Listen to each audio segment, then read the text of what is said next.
This is a project being undertaken both by the Met Services offices and the DEM. And this evening, we have two of our esteemed colleagues from the Barbados Meteorological Services joining us for this panel discussion. We also have a representative from the Drainage Division and someone from the Barbados Fire Service. So I will go in briefly to the bios so you can get to know your panel. We would have advertised before that Semelka Chapman would have been joining us. Unfortunately, she is not well. We do send her our best wishes. We hope that she will still be able to tune in or watch the video on demand afterwards. Semelka, you are in our thoughts, and we hope that you will recover quickly. Replacing Semelka today is Miss Tia Brown. She's a meteorologist, as I said, with the Barbados Met Services. She has been working there for the past 5 years. She commenced with an internship and worked her way up to meteorologist. She's always been keen on all things weather and nature and the field of science. We're very pleased that she's bringing her expertise as a young scientist with a passion for the weather and all things meteorological services oriented to this panel to help to edify us on this very important topic. That is our first panelist, Ms. Tia Brown, meteorologist with the Barbados Meteorological Services. Next up, we have her colleague, Cherise Brathwaite, who's also a meteorologist with the Barbados Meteorological Services, having joined in February 2021. She too has always had a passion for meteorology and would have graduated from the University of West Indies with her bachelor's in meteorology in 2017. She's currently a member of the Climate Committee, which is responsible for climate services at the Barbados Met Services, and works on the publication of the Barbados Climate Outlook newsletter, Beacon. She's also the focal point for climate services with the WMO for the BMS and is currently working on extreme heat and its repercussions on the public in the coming months. And we look forward to seeing that study because we are all feeling the heat. Next on our panel, we have a 17-year veteran with the Barbados Fire Service, Mr. Damien Bain. After spending 13 years in operations at the Bridgetown Fire Station, he assumed the post of instructor at the Barbados Fire Academy in 2019. In June 2023, which is just a few months ago, he gained a promotion to the rank of station officer and currently undertakes responsibility for the management of the Barbados Fire Academy. He has received several awards, including the Humanitarian Award for rendering service in Dominica during the passage of Hurricane Maria, Fire Service Officer of the Year, and the Leadership Award of the Chief Fire Officer, to name a few. Welcome to our panel, Mr. Bain, and we look forward to hearing from you as you draw on your deep expertise. Our fourth and final panelist, last but certainly not least, is Mr. Charles Yearwood. He is a senior technical officer responsible for leading the Drainage Division in the Ministry of Transport, Works and Maintenance. His educational background includes a bachelor's science degree in physical planning and environmental resource development from the University of Technology in Jamaica. He also has a master's in project management and evaluation from the University of the West Indies. He's certified in water management and dam engineering. Certainly a very unique set of skills, useful to this discussion. Again, our topic today for our panel discussion is excessive rainfall and its impacts on flood-prone areas. Funny story, this panel discussion was postponed back in August due to no less than a flood watch. So we evoked the weather when we were planning initially, but I think we learned our lesson. However, we are meeting online, as you can imagine, due to the fact that our location would have been in the heart of the very highly subscribed Cancer Walk, and therefore we are happy that you've taken the opportunity to join us here online.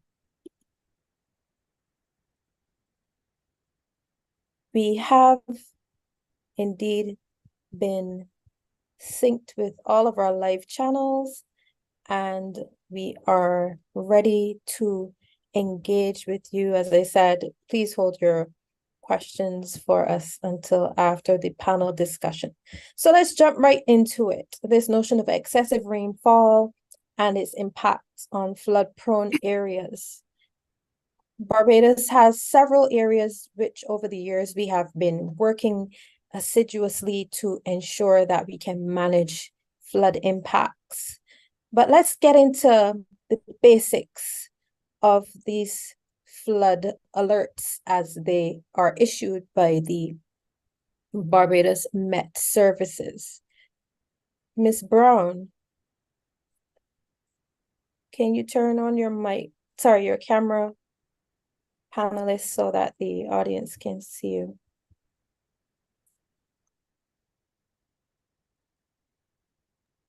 Yes, my camera is on. You can hear me well? Great. Yes. Okay, great. So the Barbados Met Service uses a color-coded system for each hazard. Can you give us some insight into what these colors represent and their significance? Okay, yes. Good afternoon, everyone, and thanks for being here. So what we use at the Met Office is something called impact-based forecasting, which we've been speaking about very heavily this year, especially. And IBF basically looks at the hazard associated with the impacts associated with the hazard. So if we're expecting an excessive amount of rainfall, then the hazards that we're looking at would be flooding. This color-coded system goes from green to red. And with respect to rainfall, if we have a green alert, it basically means business as usual. You may get some light showers, but it's nothing to cause any significant impacts.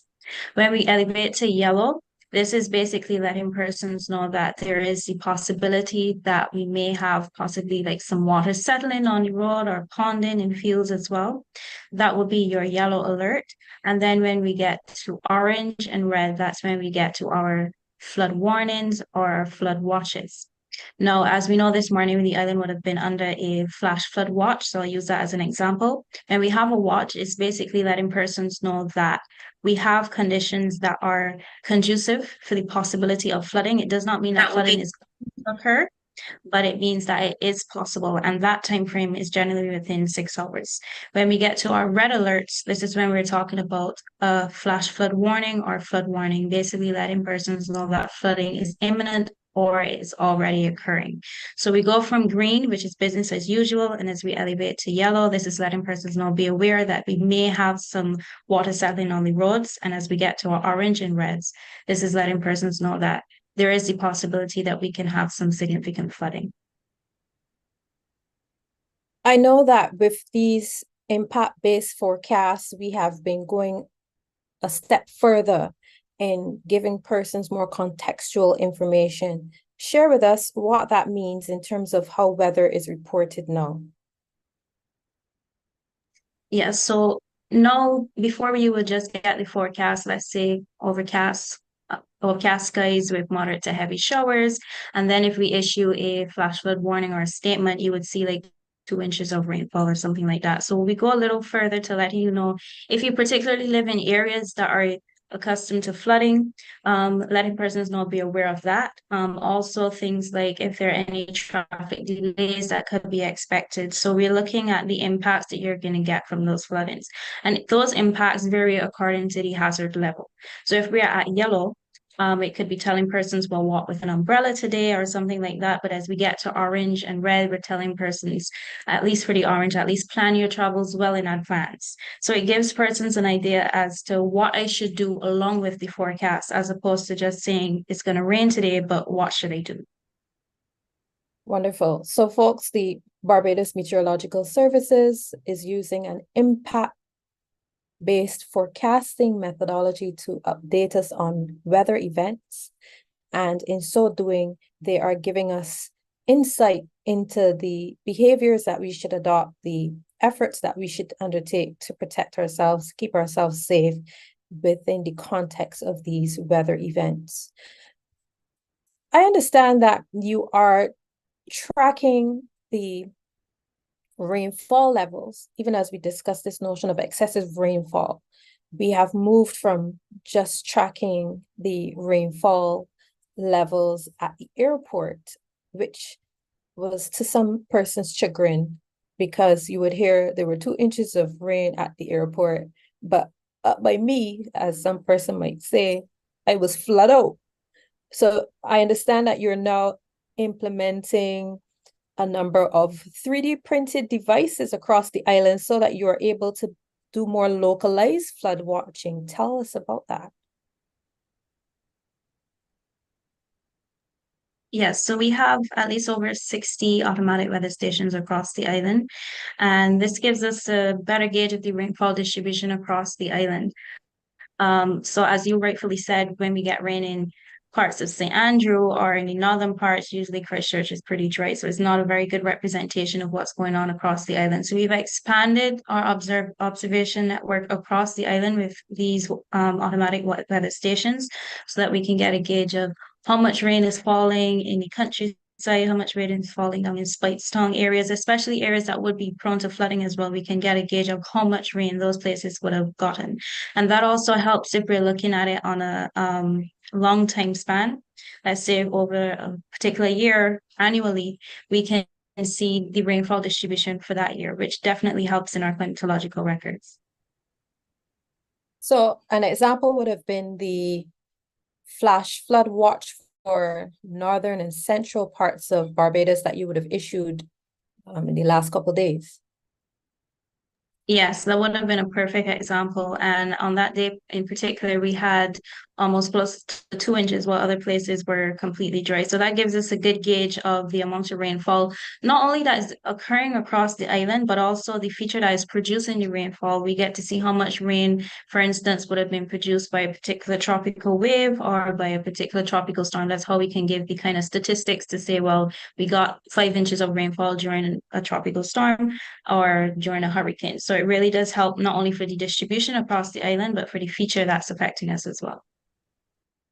I want to bring Charisse into the discussion now. Welcome, Charisse. Thank you, Crystal. We hear often about tropical waves affecting the island, and I'm sure I'm not alone when I hear this term. Sometimes I think it's a named storm. Explain to Barbadians what is meant by the term tropical wave versus some of the other types of weather systems that could affect us to cause flooding on the island. Okay, so a tropical wave is a weather feature that can produce rainfall across the island. It's not a named storm. Named storms when we talk about named features, we also encompass sustained wind speeds, whereas with a tropical wave is mostly rainfall related. And that's just one of the features that affect the island that could produce excess rainfall. We also get trough systems, shear lines. Occasionally, the intertropical convergence zone could move slightly further north. That could also produce rainfall.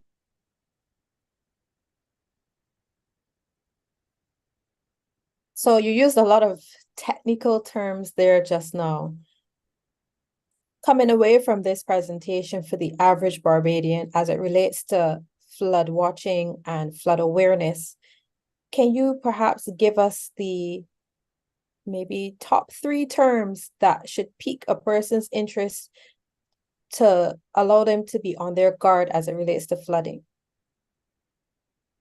So like Tia would have mentioned, we are using the impact-based forecasts. So if you see rainfall as green, then you know, well, business as usual. But when you see the rainfall alert yellow. We're telling people, well, there's potentially a system out there, or rather feature out there that could give us excessive rainfall. So be aware of the situation. When we get to orange, we're letting people know, well, the conditions are right for flooding. Because the conditions are right for flooding, that doesn't necessarily mean we will get flooding, but we have a weather feature that may produce flooding. And then when we get to our red alert, which is our warning, we're saying that the weather feature is about to produce flooding or is producing flooding already. For those who are trying to picture what we are discussing, we encourage you to visit the Barbados Meteorological Services social media. They're on Twitter, they're on Facebook, they're on Instagram, and you will see the color code being used in the images that are issued with the impact-based forecast so that you can actually picture or see visually what we are discussing. But ideally, as is being shared here, when you see these notices, you really are more so to look at the color and use the color code notifications as your guide. So green is good to go. I would say yellow is be aware. And of course, when we get to orange, then we know we are definitely on track for some undesired weather, some heavy rainfall, and perhaps some flooding. Cherise, the term localized activity is something that I hear a lot. Can you tell us what that means and how does it occur, or where can it occur? Okay, so when you hear localized, very simply put, the island Barbados is actually producing the weather. It tends to happen when you have very light wind speeds. There's a lot of moisture in the atmosphere. Where the localized activity will happen is usually dependent on the wind direction. So if you're having winds coming from the east, you may have your showers on the west coast because the light winds are pushing the activity onto the west coast of the island.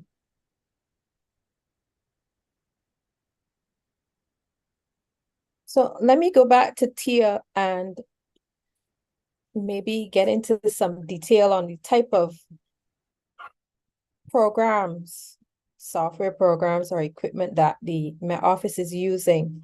So can you give us just a general overview of the technical capabilities that are powering the Barbados Meteorological Services? You mentioned the 3D printed automatic weather stations, but I do understand, having visited your office recently, that you do rely on a lot of technology, very high-tech software to be able to give Barbadians that accurate update.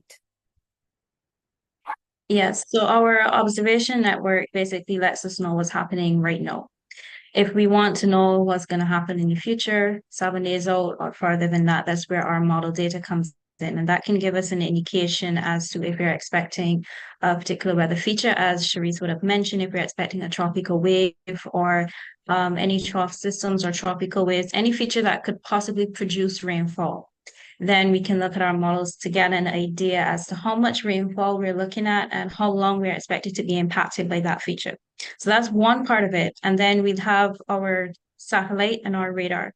And this also helps us to look kind of what we call nowcasting. And I'll use the example, we have different lead times associated with our warnings. So for instance, our flash flood warnings, that's generally within 6 hours. So if we're expecting any flooding on the island, generally within 6 hours, our radar plays a very large part in helping us be able to identify areas which would have significant flooding. You mentioned localized activity. That's another good example. During that time period when we are expecting showers to develop mostly along the west based on our wind direction, we can see those showers developing on the radar, and we can also see the intensity associated with those showers. So the radar actually gives us a great guide as to warning persons to the location as well as the intensity of the shower activity. And then again, we have our satellite imagery, which is basically looking at the cloud development across the island. And we can see if the system is developing, if it's weakening. So all of these tools help us in our putting together our forecasts and putting together that IBF forecast to let persons know how much rainfall we're expecting and for how long we can expect it. There is a saying that when we plan, God laughs. And I say that because even with all the technology, we would still have to give the Barbados Meteorological Services some leeway because of the fact that there are things that even the technology itself cannot predict. And a classic example would have been the freak storm.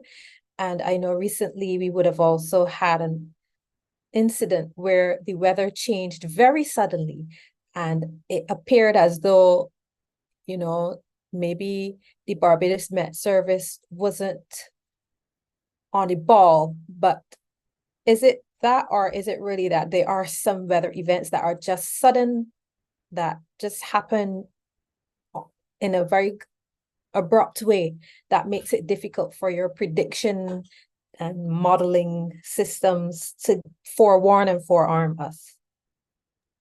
Okay, so that's a good question.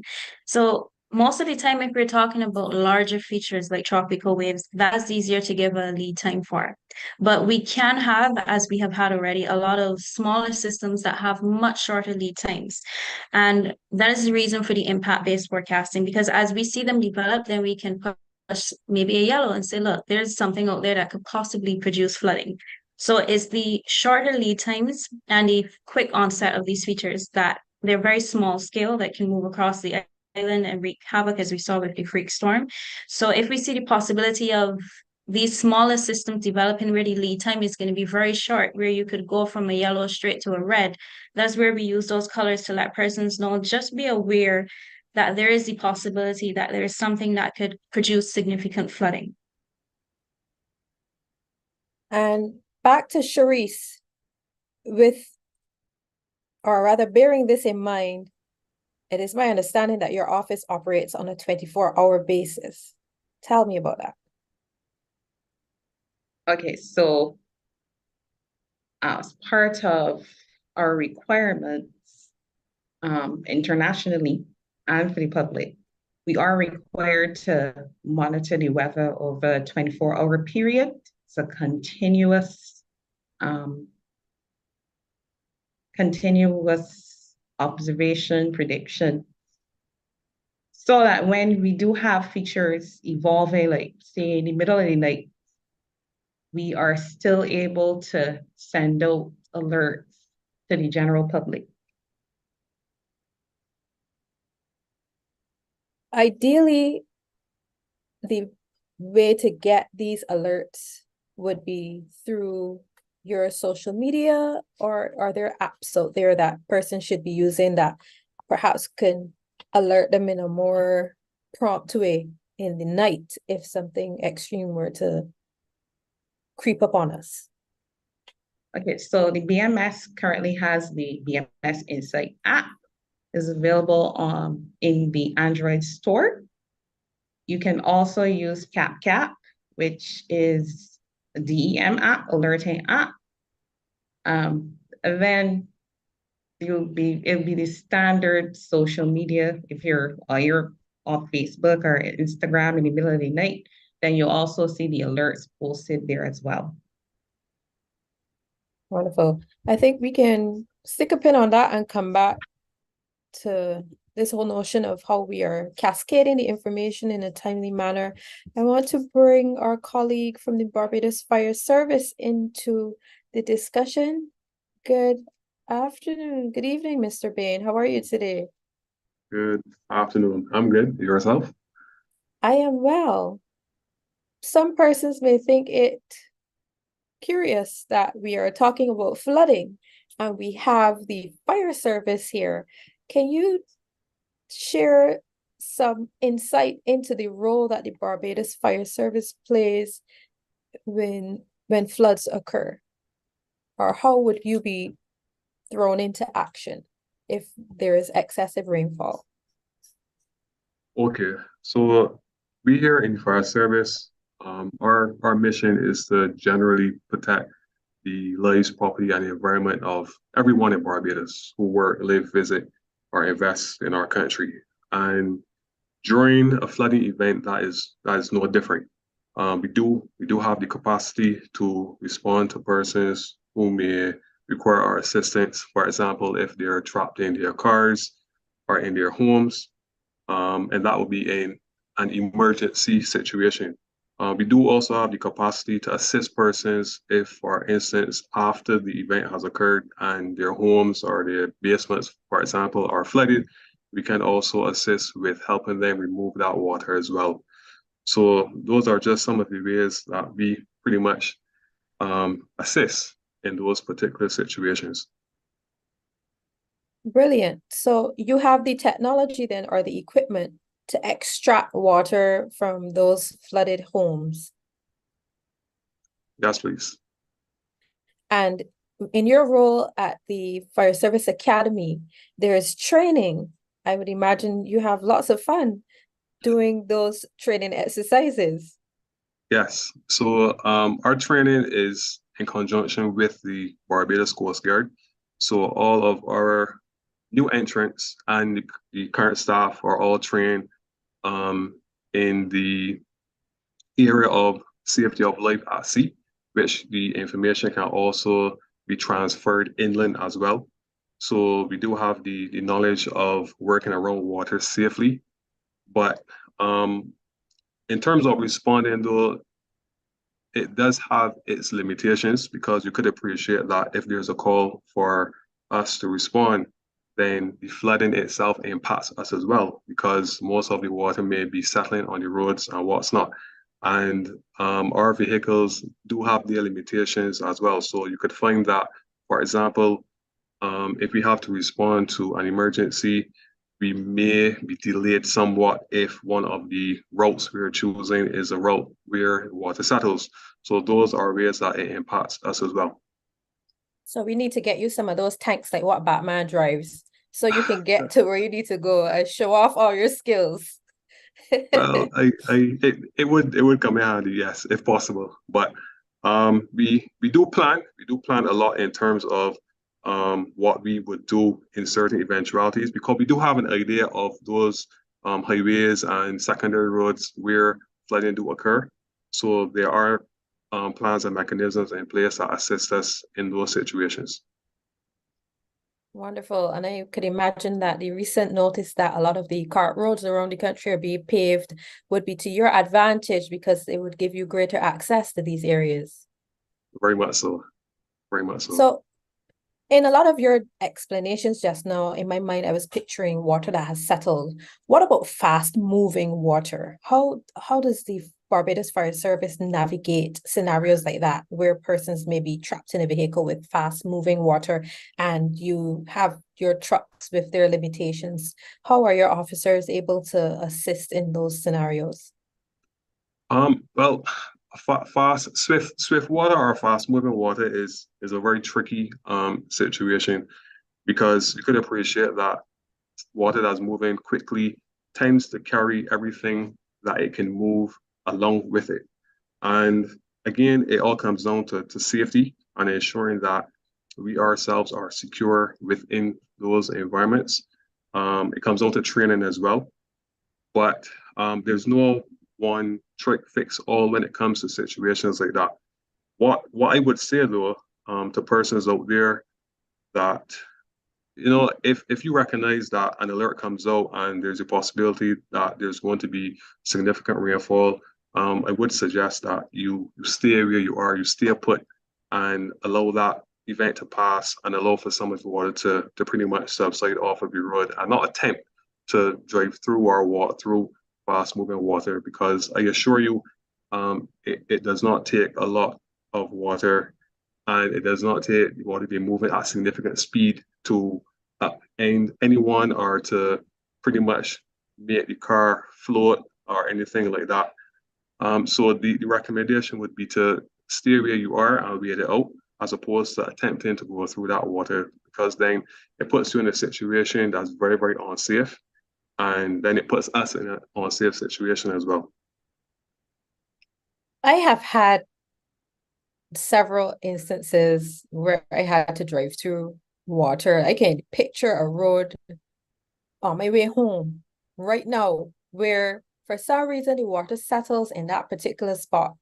And drivers normally would go up on the sidewalk to try to avoid it. But based on what you're saying, is it that we are supposed to not try to drive through this, what looks like a puddle, and maybe take a different road? Because I could tell you, most of us take the risk.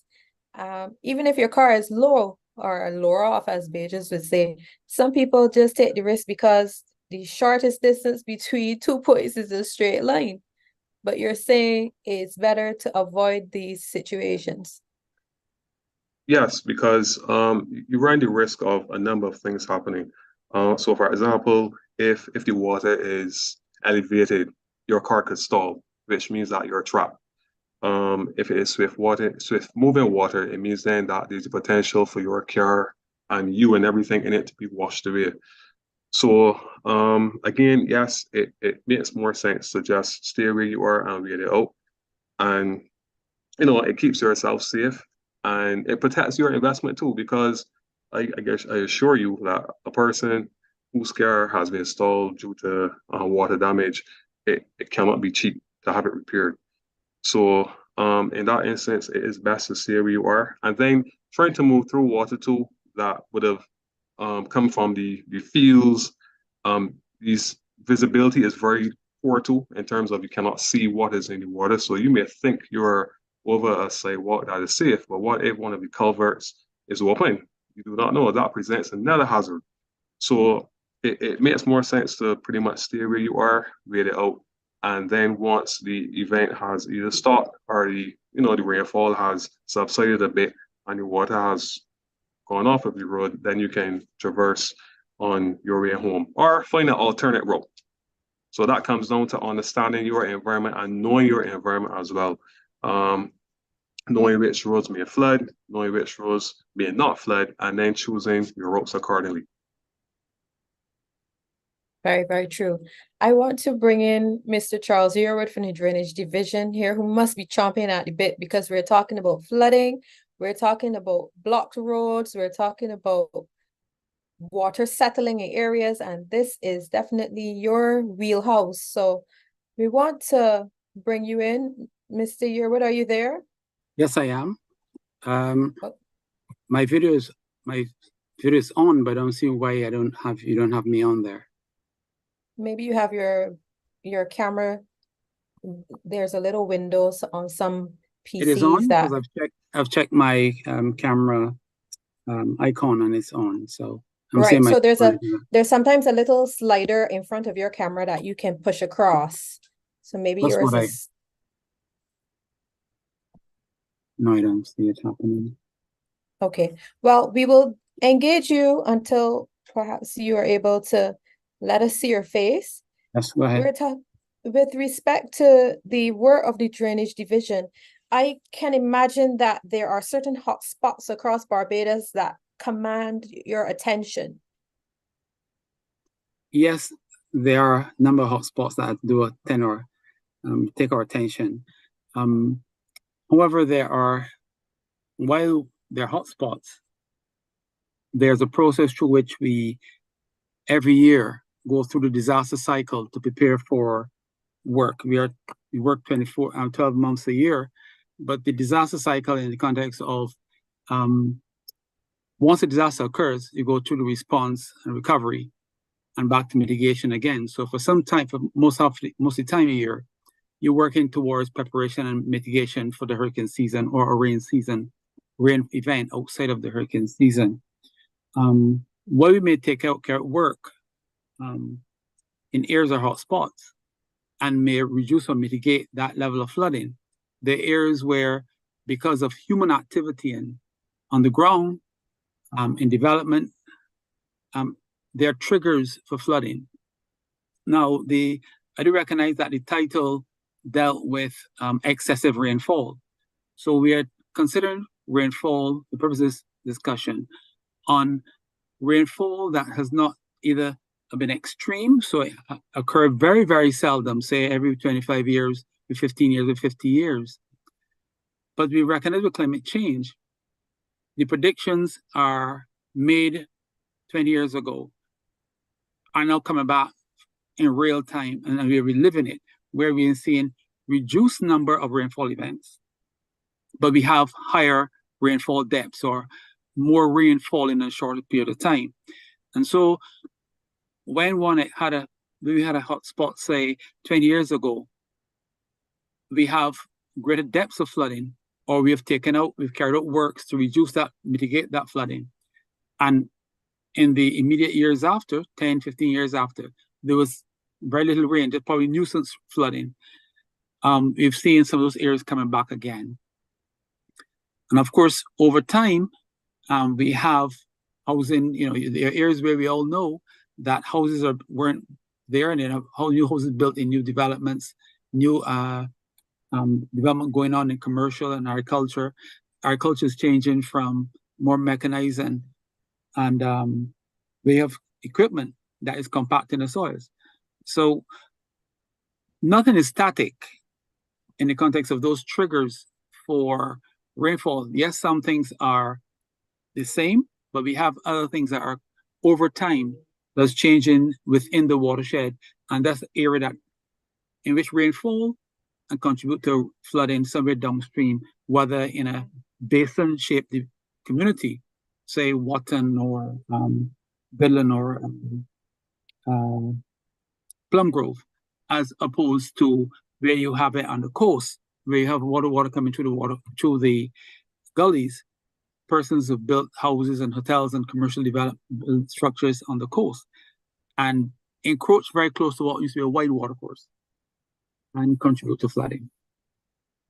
So, Mr. Yearwood, hypothetically, if I buy an acre of land, and I divide it up into house spots and I sell them, how much responsibility do I have as the person who is retailing this land to make sure that I collaborate with your team so that the persons buying on that spot or buying spots from me are compliant? Because I hear you loud and clear on the human activity, and perhaps maybe after that we can look at other human activity, but as it relates to the development aspects, as we modernize, as young people move out and they buy a house and they buy land, what role does the drainage division play to ensure that these developments don't create hotspots where there weren't any before? Well, you're speaking then on physical development activities. So you've got a portion of lands, most lands in Barbados, in fact, all lands were former agricultural lands or forest type lands. The subdivision of lands is considered development under the Planning and Development Department's radar within the definition of development. And so anyone wishing to, persons informally actually subdivide land. You have persons who have land, you've had a grandmother, a great-grandmother years who lived on the portion, on the acre land you speak about, and then you have two aunts, uncle, with three persons, and she gives some person a spot, and she actually mark it out and say, build there.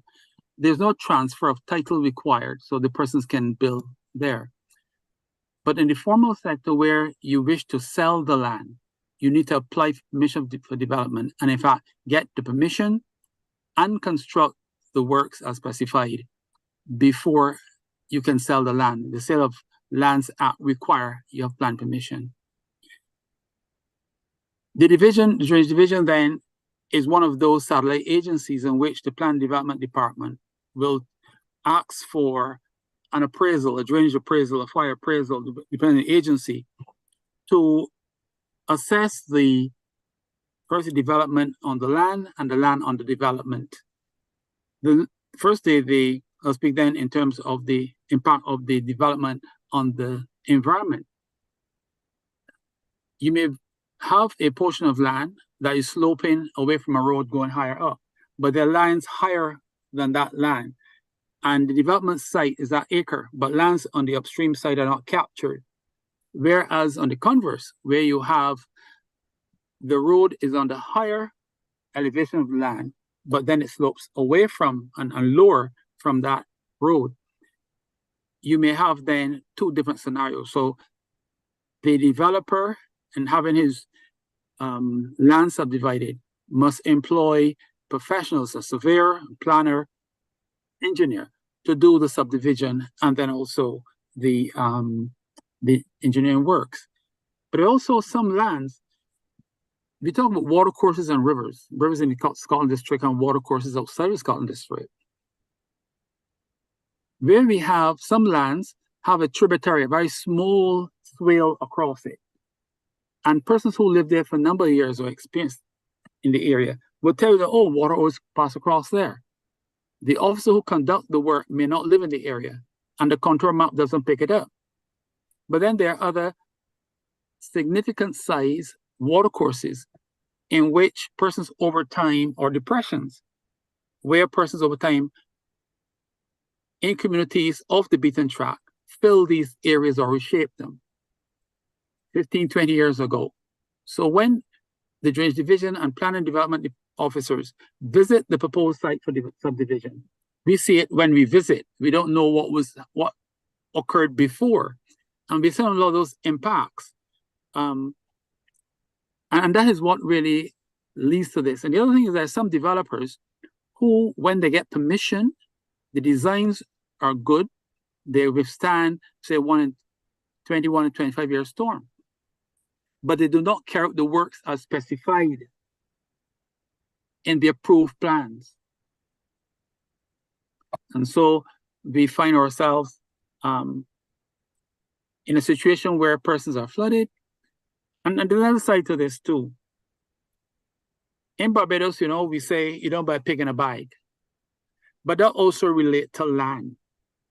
If you're going to, anyone want to purchase land, if there's anything away from this, one of the things we want to take away from this panel discussion is that anyone wishing to purchase land, there's a social thought in this country where persons hide and buy land from the families, from the friends. It's real.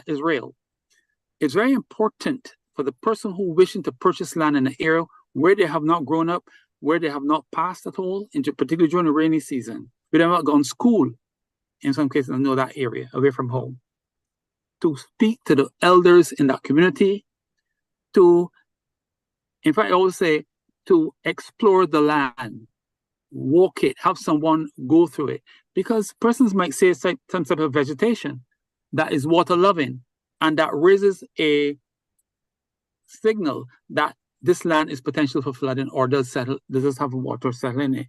Not all depressions are like a soup bowl. Some depressions are like a rice plate. It's very shallow, but it's very wide. If you think of Goodland, if you think of Meadowvale, if you think of Wotton, there's some areas in there where you have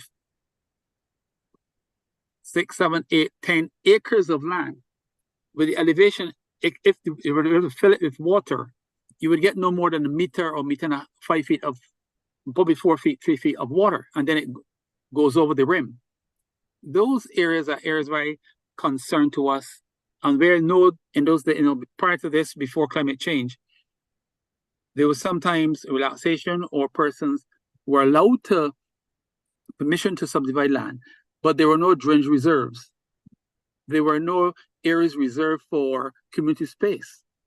So in a lot of work we want to carry out today, the Crown, or the state rather, the state would now have to, or considering, purchasing lots and then creating natural depressions to take the water off the road so it's safe and create these drainage reserves. How difficult is it to do that? It's not difficult. The sciences, the physical sciences to do it. What's required is quite a bit of data. You spend some time with the Met Office officers just now talking about, you heard the terms of collecting rainfall and radar. In order to determine what level of rainfall is probable for a specific location, I say specific location, because the relationship between rainfall depth, or the amount of rainfall, with elevation. So the lands close to the coast in a year would expect to get less rainfall total than the lands on the higher elevation. And we know that if you go to the higher elevations of St. Thomas, St. George, St. Joseph, St. Andrew, you see lush green vegetation in some dry seasons as opposed to the wet. So while they have radars, they're very good for flood forecasting. But in terms of determining the design depths for a 1 in 25 year, for 1 in 10 year storm, what now is asking, what was the amount of rainfall within an hour, within a 2 hour, within some period, in some cases, half an hour or 10 minutes, would you expect every 10 years, every 20 years? And that's what we require. And that's the main input to understand for the designs. So you understand that in order to estimate or determine the rainfall for every 20 years, you need to have a 40-year span. You need to have double that period to have that rainfall. A lot of rainfall, we do have rainfalls for over 100 years, but we had it without climate change. And so the sciences, the technologies used is in land surveying principles or engineering principles, the number of persons in the island who have trained in those areas, in flood management, in mitigation studies, but also there's now, with computers, we have geographic information systems where we have mapping. We can map a lot of our drainage structures or contours, or gullies or buildings, or terraces or land tax parcels. So when we conduct studies, we are more accurate, but in terms of data, more data to do the work. And we don't have risk in calculations. Because of our development, on our stage of our development, Barbados is one of the most, in fact, the most dense island in the Caribbean. So that we have where we like to carry it works is very close to source. So let's look at within our zone 2 we're talking about, say, Whole Town watershed. We're talking about areas of Zion Hill, of Hillaby, of Lancaster, of Dunscombe. So these are water courses coming through. But a lot of those areas, you have development, housing development already. And within those areas, you want to go into a water course, it's difficult to access the water courses where they're deep. And sometimes where you want to access is the best place for access. So when we build a house, have a garage and have some permanent structure there. So we sometimes go off the beaten track and use quite a bit of money to access water courses to create detention ponds, to create check dams, to reduce the flooding downstream. Okay, you've used some technical terms there. Can you explain for us what you mean by I neglected to capture the entire phrase. You call them retention ponds. Retention ponds and dams? Yes, check dams. If you drive across Barbados after very heavy rainfall or a couple hours after heavy rainfall, in particular in the agricultural area, you'll see water in fields. That can be considered to be a detention pond. So you have detention pond that holds the water for a long time, or retention pond holds the water, and the retention pond holds it and release it. So we use what we see in a natural environment to go to other places where they don't exist and create those ponds that capture water off the road that would otherwise create a menace and a nuisance and a risk to road users. In the case of check dams, you have the gully system where if you walk through a gully, you have some gullies, you have the cliff sides. So you can't walk up or run up or climb up the gully sides because they're rock and they're most vertical faces. We can construct a wall across the gully. It depends on some heights to retain a lot of that water. And in some cases, we don't have high dams in Barbados, but we use short dams because we have potential for failure.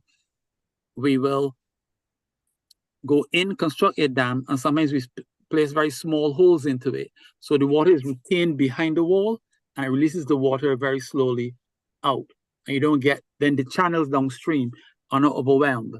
And if you remember in Whole Town, there was a very small drain in the order about a trapezium drain, like a tray, like a not seller's tray in a V section, about only 15, 16 feet wide, no more than probably 3 feet high. But before Lime Grove, I was actually going to ask you to elaborate on that Yeah, entire whole town right. draining project, because Yeah. that drainage project was a major one. yes. With Lime Grove, what we've done is to require them in the early planning permission to give up lands to honor the water as it passed. We say honor the water in that when the water come out, it's a natural phenomenon. You need to the water has power and you have to give honor to it. So you provide the space so that the water is confined within the channel, the concrete drain, and go to sea without having to, before time, go over the same lands where Lime Grove was and then flood Seaview and travel as far down as the police station.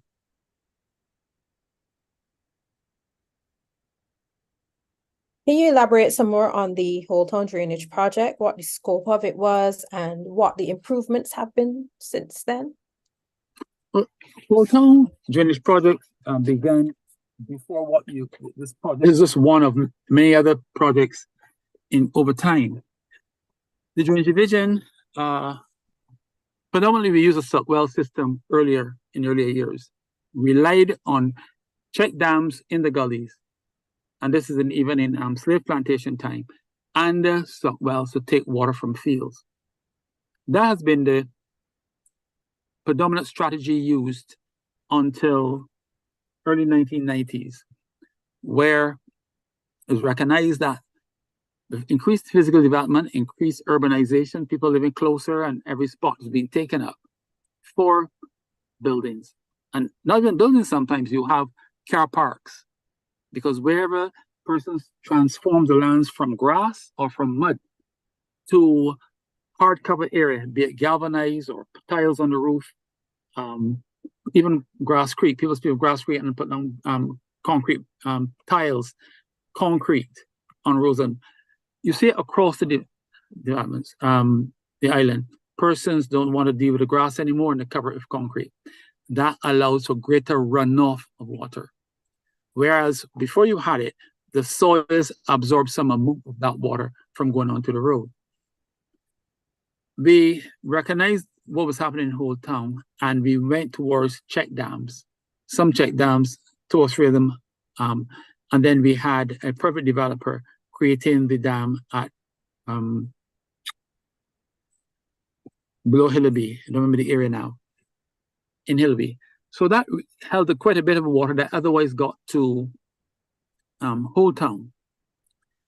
But again, they were not sufficient to make an impact, a significant impact. So we still have reduced the water coming from upstream, but we did not have enough land in the coastal areas because, again, Sunset Crest was built in a swampy type land, but there's not enough slope to take the water out to the sea.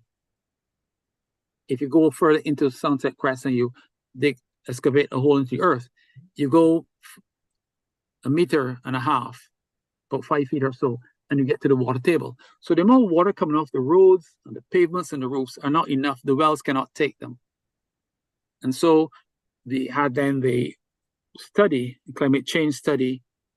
It was stormwater study to update the 1995 study, but it also looked at climate change considerations. It asked one of the objectives were to consider climate change predictions. What do we have to do in Whole Town in the context of stormwater management, mitigation, and prevention? And that's where the designs of a number of the tributaries or water courses that comes out of impact Whole Town were looked at.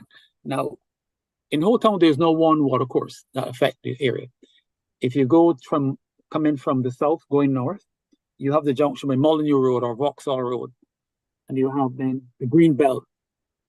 And along that, you have by Cape Shepherd behind one, they have one by before the medical center. They have another one by the pizza place used to be, and another water course by the gas station, another water course by Lime Grove. So the number of watercourses that all comes towards, should be emptied into outfall at the sea.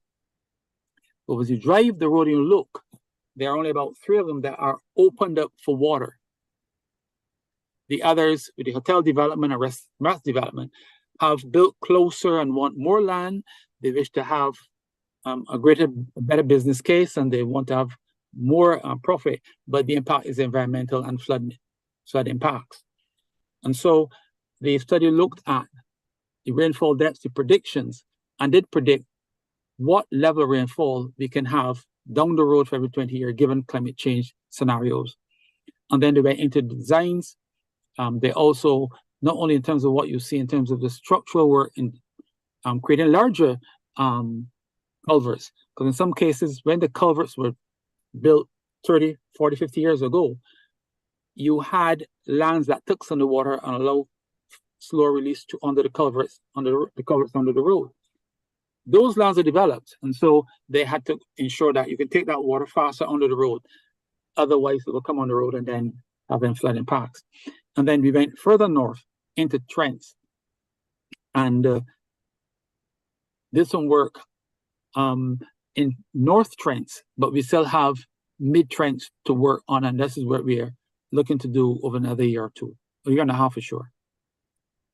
Mr. Yearwood, you mentioned that you conducted a climate study, and I will come back to this notion of the scope of the work that you are currently undertaking and perhaps some of the maintenance efforts, but I'm curious as to whether your climate study considered the extent to which water rising and coming from the sea onto the land will further deepen the impact as it relates to the climate change effect on how the drainage division is able to function. Very interesting question, and thanks for it. The coastal influences within the coastal zone, the marine environment, plus say some distance inland. The lands are flat on the coastal area. The number of watercourses for every culvert and bridge you pass over on Highway 1, there's a watercourse coming. So the bridges and culverts are built to take water in the watercourse going towards the sea. We have, while persons speak about the degradation of marine waters or seawater, we do have in some areas along the coast, in Barbados and some in the West Coast, where you still have enough health of the coral reefs that produce significant amount of sand. When you have a very healthy coral reef system, they're the units that produce the sand grains. Each sand grain comes from the polyps of the corals. So there are two phenomena. You have sea level rise, where it's predicted that the sea will rise small portions over many years. Or you have naturally, or that you have storm surges. Now, when you have any of the rainfall systems, be it a storm, a trough, a shear system, a tropical wave, they come with wind. And wind is a generator of waves. So once you have wind and the wind becomes higher, then you get choppy seas, you get the water being pushed, the top layer of the sea coming closer. The sands block the outfall drains. They are drains that go to the coast and they come up. So we want to have sand, and sand is one of the reasons why we have a vibrant tourist sector. So how we deal with that aspect of management is that we recognize we have to clear the outfalls, and so we have procured equipment and use some as a private sector to constantly clear the most high-risk areas.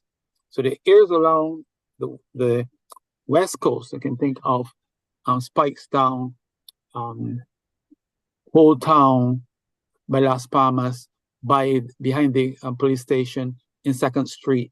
You come down to Prospect. There's some areas where there's that incidence, long beach cells between cliff and cliff. You have a long beach, and you already mentioned, but you have also two movements of that sand.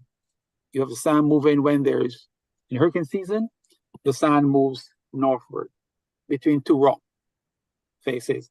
And then in the winter season, the winds, the currents are coming southward and they move towards south. So they're not static. And these are what we have come to realize through interaction between coastal zone, Met Office, drainage, Ministry of Environment. A number of persons come together and DEM come together to discuss these issues and what science is showing us and how we're able to explain even what the old persons are saying in a science approach and use it for decision making, whether the maintenance, construction, or rehabilitation of our structures. I think I've answered that in a way. Okay, I want to bring back in our colleague from the Barbados Fire Service now, Mr. Bain. We will come back to you, Mr. Yearwood, on that very interesting discussion. But I'm curious as to what are some of the things that persons can do, because we're hearing perhaps some people might say it sounds a little bit like doom and gloom, but what are some of the things that we could proactively do to protect our homes and our properties from this increased flooding that climate change seems to be portending for us? Okay, so the first thing that you have to do is to have an understanding of your environment. Carry out an extensive risk assessment of your home, your district, your surroundings. First, you have to establish that, yes, there is a potential for flooding in your area. I would say secure all of your belongings in terms of your documentations, your passport, your birth certificate, and all of the stuff that are important to you. In the event that you are at home and let's say the event occurs and you are trapped, you must try to get to as high a ground as possible and call for help. Now, as part of your planning, if through the alert sent out by the Met Office, you have an idea that something is about to occur, then the best thing to do would be to evacuate to some place that is safer if it is ideal to do so. But as best as possible, you should try to have a plan in place for those eventualities. Do you find that Bajans like to evacuate? I get the impression people would rather stay in their homes than to leave. Well, to be honest, the culture is changing somewhat, and I'm talking about evacuation in a general sense because obviously our primary role is fire safety. But we found that persons are now listening and heeding to the advice of the emergency officials in terms of having those plans in place and knowing what to do in every eventuality, be it fire, flood, etc. There are those persons, though, that you have to appreciate will not leave their homes or not leave the areas in which they live. And we do prepare for that as well. But if possible, it would be best if you are living in a low-lying area where it is likely that it will be flooded, especially if not just flooded, but the potential for swift water to be passing along your property as well in your area. It would be best that you evacuate to an area of safety. Indeed.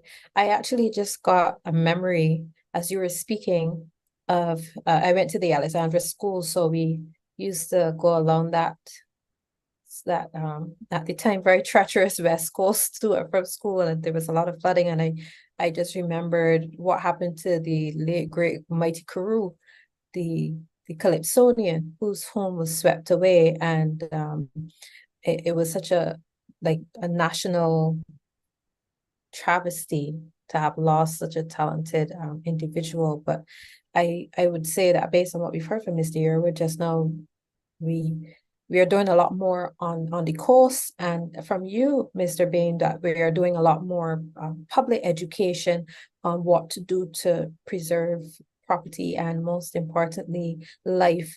Where we think about floodwaters, you mentioned earlier that because the water in many ways is very murky, it's very difficult to see what is in the water, and very often people take chances in terms of walking through it. I've even seen videos of people playing in the water. How hazardous is this type of behavior when it comes to these flood waters? It is very hazardous because if, for example, one, you don't know where the water is coming from. You have to appreciate that the water could be coming from agricultural fields where the persons use pesticides for the agricultural purposes. The water could be mixing with sewage. You really have no way of knowing exactly where the water is flowing from. So you're really exposing yourself to you know, the means are endless to what you're exposing yourself to.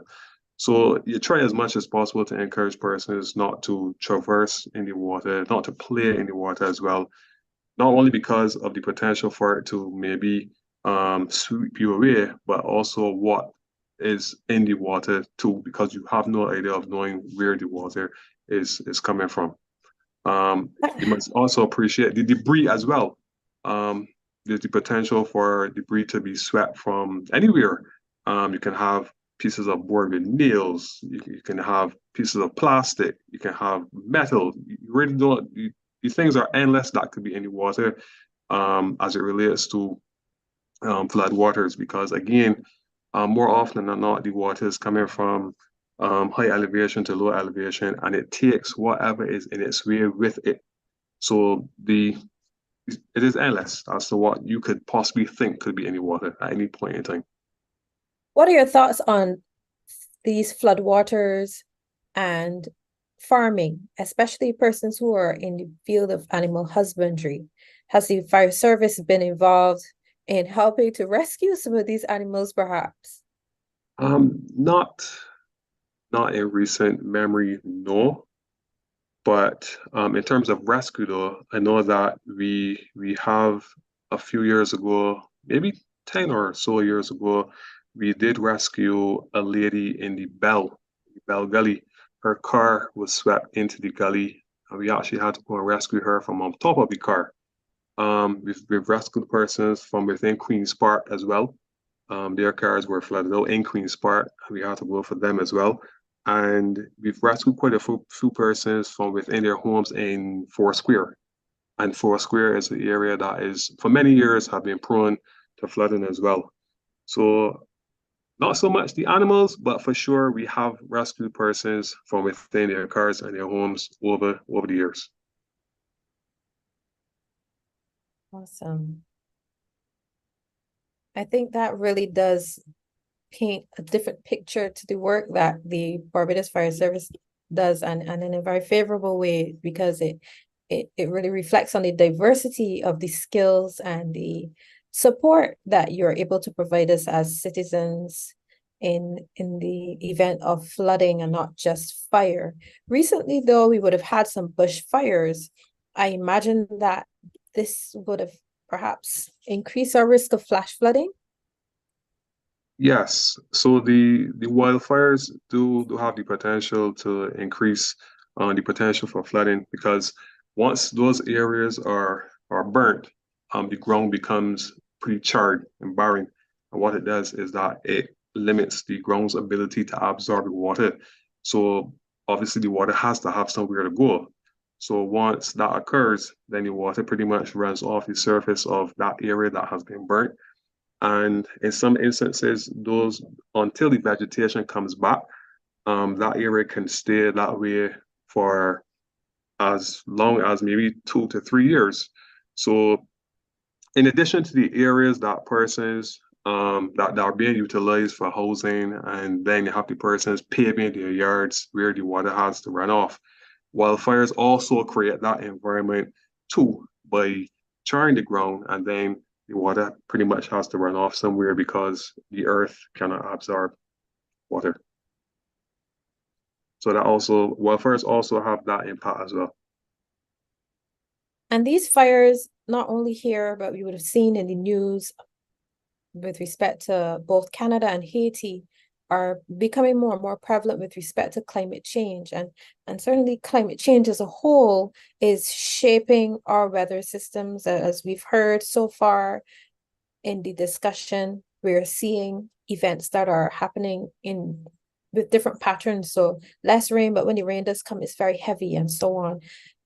Charisse, tell the public, what can we expect with this increase in the impact of climate change as it relates to the rainfall and flood events?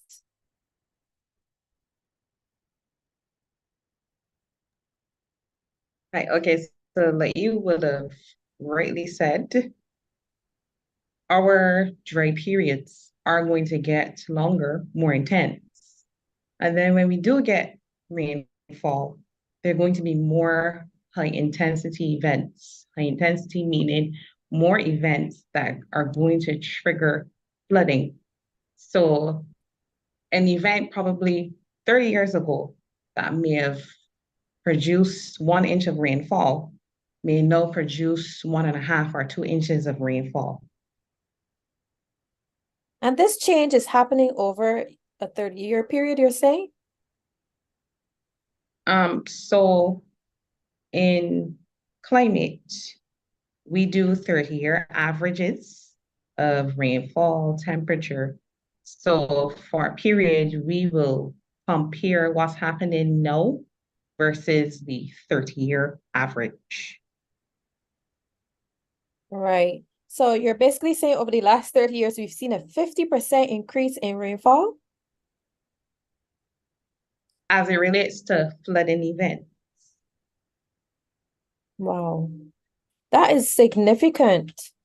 I feel like I need to stop drinking water from plastic bottles and only use metal and refillable water bottles so that I can reduce my carbon footprint, because if this is the rate, I hope to be here in another 30 years. I would shudder to think that we would have twice as much of rainfall or another 50% increase as you said. But indeed, this is the reality that we're facing, and certainly our Prime Minister has been campaigning far and wide to get the global community to respond to these increasing weather events. You mentioned some values in updating the public about weather. And I'm saying this in terms of when we listen to your updates, we would hear you say things like 2 or 3 inches, and you mentioned it just now in terms of 1.5 inches of water. How does this translate for the average person? Because when I think So inches, I think of different things like linear objects. Mm-hmm. So when you hear inches of rainfall, we are talking about the amount of rainfall that we go and measure in like a rain gauge or measuring cylinder, the amount of rainfall that we would have captured in that instrument. So converting that then to, say, a road, those inches would then be the equivalent of what I would have to pass through as a pedestrian? Or is it because the area is wider that... Just explain it to me so that I can translate how you capture your inches in the container to what I need to expect as somebody who's walking the streets or driving on the roads. But you would have rightly said, it is if you were walking or if you were driving, you would encounter the amount of water that you would encounter on the street is similar to about an inch. So it's basically 1-to-1. So if your device, your container measures 1.5 inches, chances are what I have to walk through as a pedestrian will be about 1.5 inches of rainwater as well. No. Exactly. If I can come in here, Charles Yearwood. Yes, of course. Yes. Charisse is right. The rainfall is the rainfall depth, or if you have a container, if you put a bucket out, a cylinder, a glass, not an upright glass, out on the field, as an example, and the rainfall, and say, you have many rainfall events, you don't a rainstorm which has a beginning and an end. So any one day, you can have more than one rainfall event. So for one rainfall event, when it starts and when it stops, you can have 2 inches of rain in that cup. Yes? But the cup, the rainfall instrument is specialized. So I'm talking just generally for the public who's listening. But then the amount of rainfall coming off, to determine that amount of rainfall, it depends on what happens in the catchment or the watershed. So you have an area in which every drop of water in that area goes to an outfall downstream. Yes? If you're Holton, you mentioned what was happening at Spikestown. If you're Indian Ground, at the Rock, at Sailor Gully, at Ashton Hall, Upper Ashton Hall, any rainfall fall in that area would find itself by the Spikestown outfall, which is the salt pond, which is by Chafet, the drain that goes by Chafet, and by Old Manning building. But it's not going even. The characteristics of the catchment or that watershed, they have buildings in there, so the 2 inches that fall on the roof none absorb on that land. So all goes to the road. Depends on the size of the area. If the area is very large, you have a larger volume of water coming off. And the shape, is it flat? Is it high slope? You know, if you put your car on a flat road and you drop the thought of motion, Handbrake.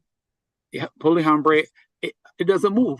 You go on top of the hill and you drop the handbrake, what happens? It goes off. And the same happens for water on the surface of a slope. What's the land use cover? So for every land use, be it agriculture, housing, commercial, whatever, you have different functions, different coefficients of runoff. So in some lands where you have all cover, 100%, 99% of that water can go to the road. If you have a lot that is, you buy a lot is in grass and it's flat and nothing's built on it, you may have 50% of that 2 inches going on the road. So when you add up all those lots, and as you go further down to the coast, there's more water coming. And that's how we determine then the amount of water on the road. And in some cases, it depends on what is happening. It's an interesting question, as I allow me to go on, because wherever you have, one of the concerns we have with climate change is that because you have fewer rainfall events, it means you have many days with the absence of rain. So you have drought. And what happens in drought periods? You have soils, you have grasses. The grass is dry. The land becomes bound, but then the particles of the sand is separating. And in the first flush, immediately, if you have rain, not rain, say like in 2 weeks for a while, and then you have a month. When that first rain comes heavy, is excessive rainfall event, you get then your debris loading. So if it's water only coming, it can get through the culvert and under the bridge. But if someone goes and dispose of waste, garbage, as persons do, and dead animals in watercourses, the water is taking all that to the bridge and to the culvert. And those are what are going to block the culverts and the bridges, and sometimes cause overtopping. So water builds up then, the culvert is blocked with garbage, with debris, with dead wood from the watercourses. And then the water goes on the road and impact persons. So people say, oh, well, drainage is doing its work. Yes, there are contributors that are beyond our control. And then we have to get persons out there more often to clean because persons are not doing what they used to do as often. Mr. Yearwood, would you say we're doing enough to appeal to the better judgment of the public with respect to this alternate human activity? We talked about human activity before as it relates to land use and development. Now you're bringing in the other important feature that can compound the impact of flooding, which is this whole notion of dumping and irresponsible disposal of waste, even animal carcasses, old beds, mattresses. You mentioned wood just now. Are we doing enough, or do you think that this is something that we just have to live with? No, I think it requires a change. The persons who dumped 50 years, 20 years ago are now 20 years older. When we spoke about education in the 90s, about if we educate the young persons, they will go home and tell the older persons and they will conform. But those persons are now 20 years older. As long as we've been associated with drainage from 95, we've had sensitized persons. I agree we can do more. But it's also not government only. There are a number of NGO and service groups who contribute to removing or educating persons and bring awareness to illegal dumping and the impacts of it. So I want to refer then to what happened in my memory for illegal dumping sometime in a study when they characterize illegal dumping. Dumping occurred in 28% of our gullies in the study of 2000, in the early 2000s. This happened, yeah, right? There are over 400 dump sites, yeah? But only 10% or so were associated with bridges, and about similar 9 or 10 were associated with bridges. And the most of it came from domestic, bulky waste and construction waste. So we know definitely now that there are persons who pay someone to dispose of their garbage, but they take a shorter route. So they're in St. George, they should go to the national dump at Mangrove, and they stop in Hangman Hill, they stop in Hopewell, they stop in Jack in the Box. But they charge the person for taking the material to Mangrove. And we know there are a number of sites that keep coming up all the time. We clean them, the Defense Force clean them, the cadets, the Squanis, the nation, whoever go and do it. I think we get to a point where we ought to not fine persons only, but use my personal, my professional opinion is that use community service. Because once we do a fine, a person pays a fine and go. So we have to look at what other strategies or measures we have. And I believe that persons found illegally dumping should be going out there and the community service and help clean up some mess. Yeah. There are small percentage for dead animals. There's a small percentage for industrial waste. There's a small percentage for commercial waste, less than 6% in total. Yeah. So the bulky objects, the fridges, the stoves, and the like, and construction to 5% is where we have to have the highest impact and the strategy targeted towards them. Now, government has done a number of works. We have to get towards we talk about moving the blue box and the like, but that's not the ones you're capturing. Some of them are there. In a number of our stormwater wells, when we go to clean them, they have some sites where you have a significance, in fact, as much as 40% of the waste in the wells are plastic bottles. And we're not talking about water bottles, not the other bottles, because the other plastic bottles have a price on them. And so we have to move towards putting a price on those to get them out of the system, out of the dumping stream. But I said to you, it's an impact, and it contributes to flooding. Not only structural flooding in terms of high deep waters, but in nuisance flooding, because any water on the road can be a vector, carry a vector. And you know, children, when a child growing up, you walk through water and you kick the water in the water and you go. So we need to do more, yes, more and more. But I think persons are also exponentially dumping more, or the same level of dumping is going on at least. And we have to get towards, we've got almost 100% of collecting the garbage. If the garbage doesn't come out, a container is in there. Why does it find itself, a container floating in garbage? We see it. Persons have to be responsible enough to tie it on, bring it in, or tie it onto a fence or so, and avoid it moving. Yeah. Indeed. There is a lot to be said, as you rightfully pointed out, about the responsibility that we as resident citizens need to take so that we can help to reduce that negative human impact, because the fact of the matter is that the weather will do what the weather does. Is whether we will enhance the impact or reduce the impact. And I believe that that is one of the objectives of this very important panel discussion. For those who have just joined us, you're very late, but there's still a lot of very useful information to be shared as we discuss this topic of excessive rainfall and its impacts on flood-prone areas, a collaboration between the Barbados Meteorological Services and the Department of Emergency Management. And I want to say thank you to all of you, including the representatives of these and other related agencies who have joined us on the Zoom meeting, and those who have tuned into the stream. I'm Crystal Austin, your moderator, and our panel today includes meteorologist Sharice Brathwaite and Tia Brown. We also have with us Charles Yearwood, Senior Technical Officer with the Drainage Division, and representing the Barbados Fire Service, Damien Bain.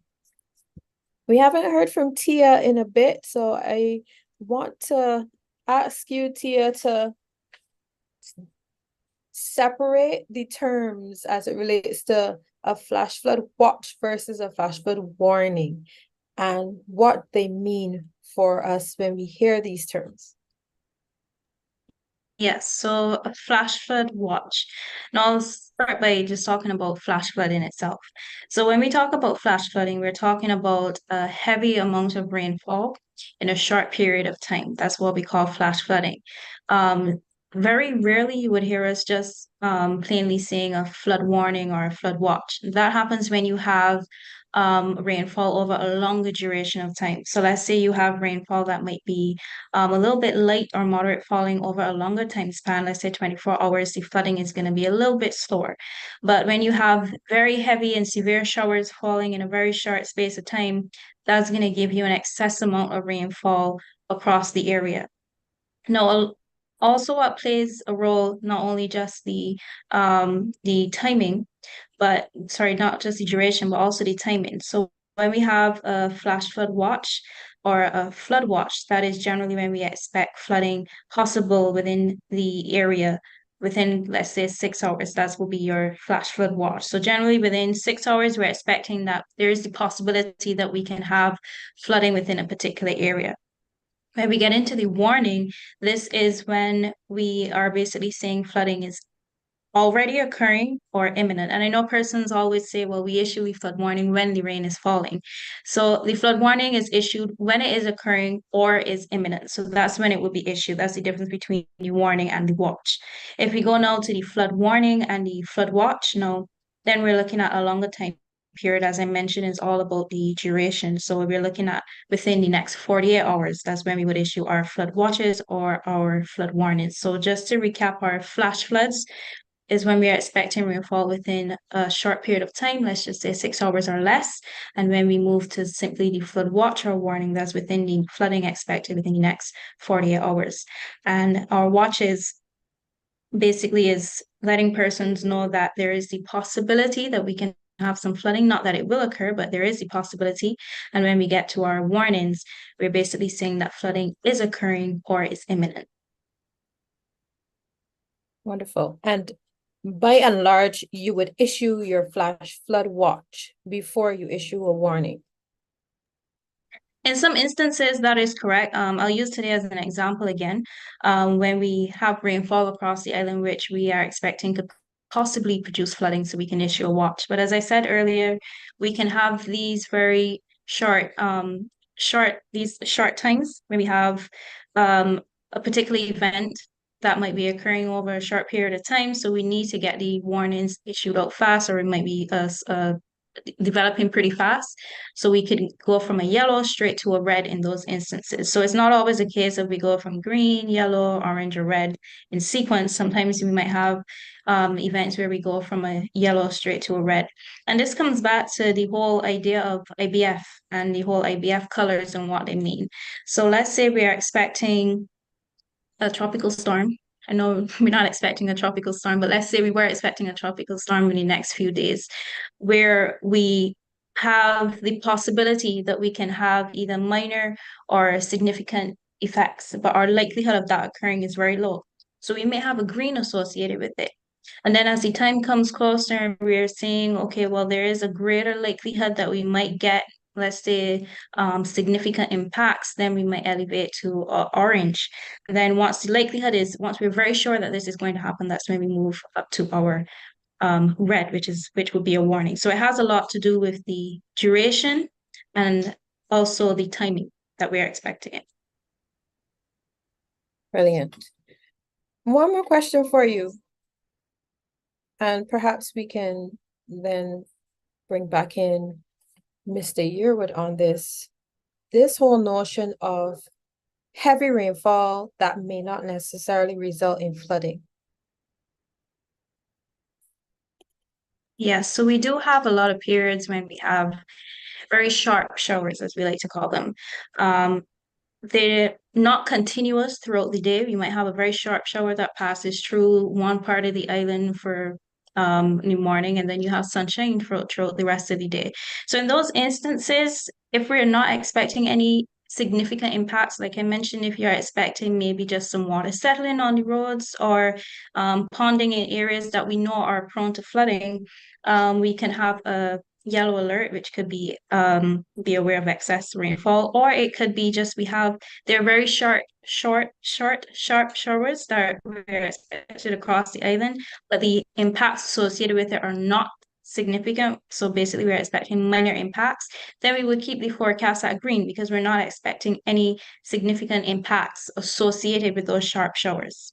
So it goes, as I mentioned, along with the duration as well. If you're expecting sharp showers occurring, let's say every 30 minutes or in that time frame, then obviously your likelihood of possible flooding occurring would increase. But if you're just getting one sharp shower for the day or one or two, then your impacts would obviously decrease during that time frame.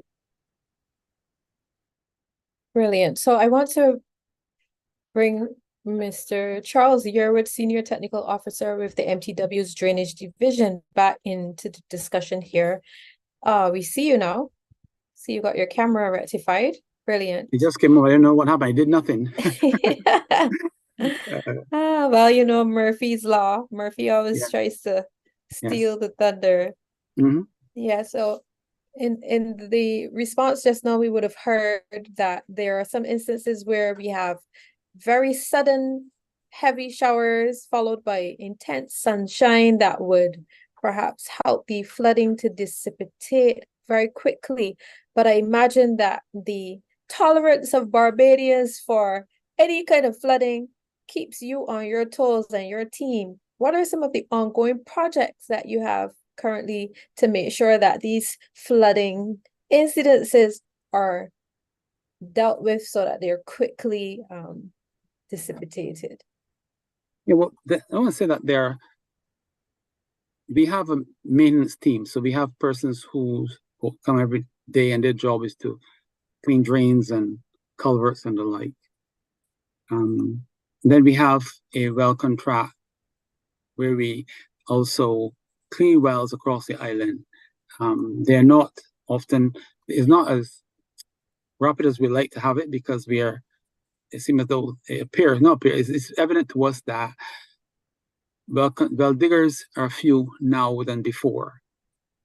And we are moving towards using technology in some way to help us in that way. We're also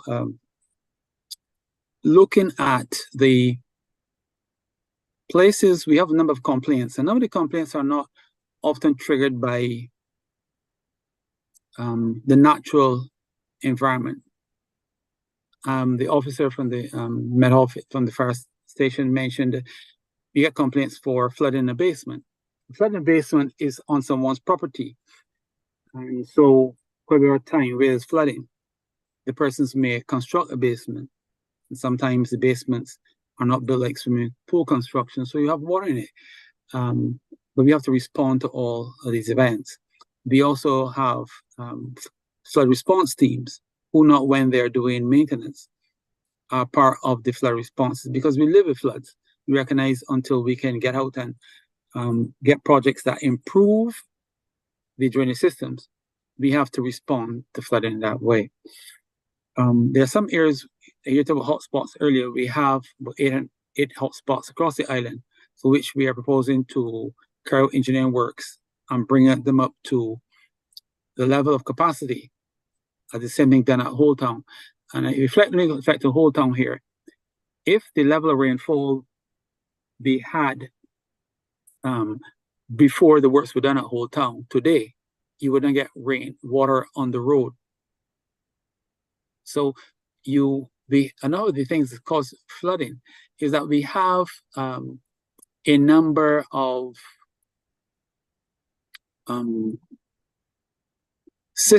drainage systems that outlive the utility.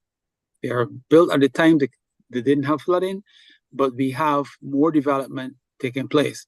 And so we need to change them out. If you think of what happened at Whole Town, you had a small drain, you had flooding on Gills Terrace. Work was done, wider drain, and water passed through it. It can hold the rainfall and much more times the rain that came before in the old drain. You don't have flooding in that level. So even if climate change, with that, if you double, triple the rainfall depths in a short and same time, you wouldn't get flood in those areas. The same for Whole Town. The same for what happened at by the Globe, at Headyland, and at Watton. So there are a number of things we do incrementally. We cannot touch all, but in different series, we have mitigation works going on, we have flood response works going on, we have maintenance, and we have a team of persons who come work every day, and we attempt to get them to do 90%, 90% of their work, and provide the service that the public expects. We are in September. Well, sorry, we're in October. Today is the 1st. Yes. And we expect the hurricane season formally to end around next month, November. Yeah. How does the drainage division's mitigation system function during this very important season of hurricanes, potential hurricanes? Well, I said earlier, a lot of work we like to do in the dry season, and it's not always possible because of constraints or challenges we encounter. And so we have to divert our energies to an area that came on the radar that we didn't have before. Once we've done works and improved the system, we've done works recently at Emerton Lane and Chapman Lane, and Spike and Whole Town. Those two areas we've done recently. We don't have to put the energy towards flood responses, so we can use a lot of our energies now to other areas. Dover, Goodland comes to mind. So we are proposing to move into those areas and get the engineering works designs and the works constructed. To caution you and the public a bit here. Person speak of the rains, the hurricane season finishing, yes, in November, all over. We've had flood events that occur outside of the hurricane season. I remember about 10, 12 years ago, we had flooding continuous for Christmas and Boxing Day for 3 days, 2.5 days straight, and we had responses for about 4 days. So that is the excessive rainfall, whatever conditions occur that cause it to happen, with the winds or tropical storms, or we didn't get hurricanes maybe. We will get convectional rains, we will get shear effects, and we are on lookout and prepare ourselves for those events when they occur. And I should say that we also go out and take quite a bit of photos because it allows us over time to compare flood depths or what's happening, level of impacts with other events over time.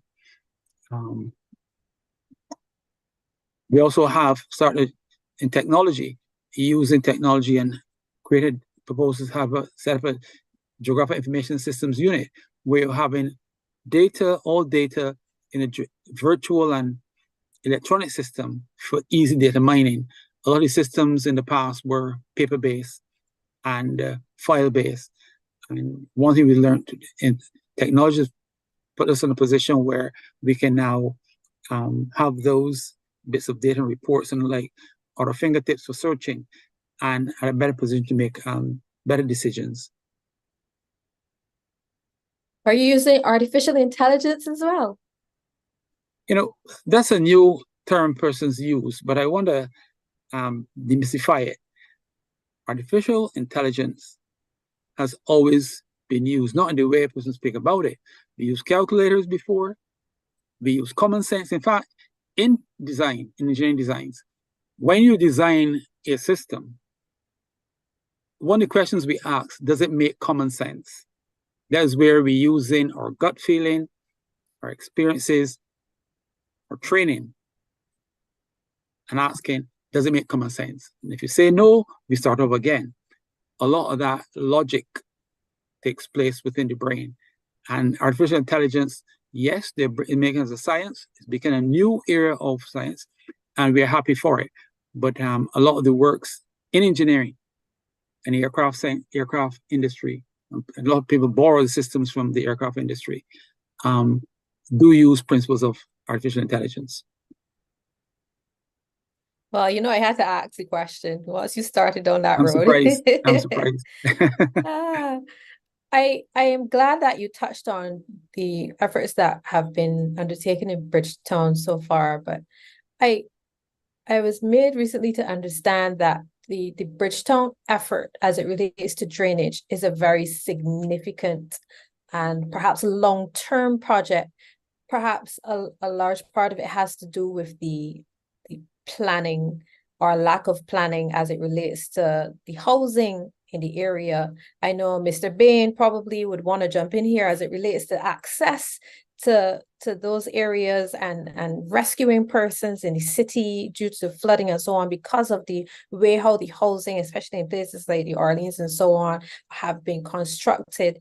But maybe I should let him jump in there, and then I'll come back to you, Mr. Yearwood, because I really want to hear about what we have before us in terms of the scope of work for the, I think Kensington is one of those areas that has been identified as a very critical area for drainage, or maybe New Orleans in general. But Mr. Bain, over to you while I let Mr. Yearwood prepare his response to my question. How has the city development as it stands impacted your ability to get into those areas and be able to provide support in the event of flooding, especially areas where out in the Kensington areas, especially the houses are so very close?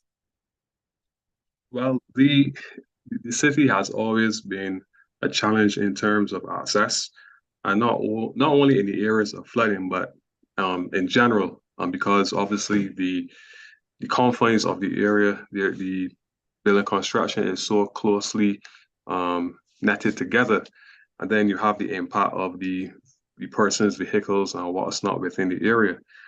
Flooding just adds to that. So what we do, we go out and we do a lot of pre-incident planning.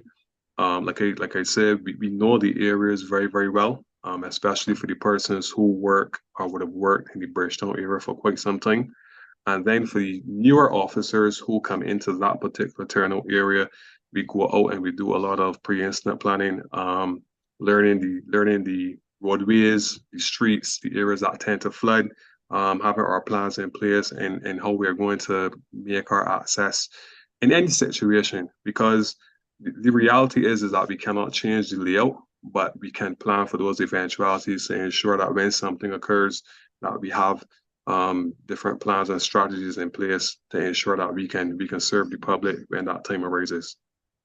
How effective would you say the Fire Service Academy is in making sure that a lot of what I perhaps imagine is tacit knowledge by the more senior officers is then conveyed to the younger officers, so that this intelligence, and I think this is a running theme in our meeting, where even when you buy a land, you have to talk to the elders in the community to know what the flooding incidents are in that area. How are you taking advantage of the Fire Academy's space to make sure that that knowledge from the elders is passed on to the young officers?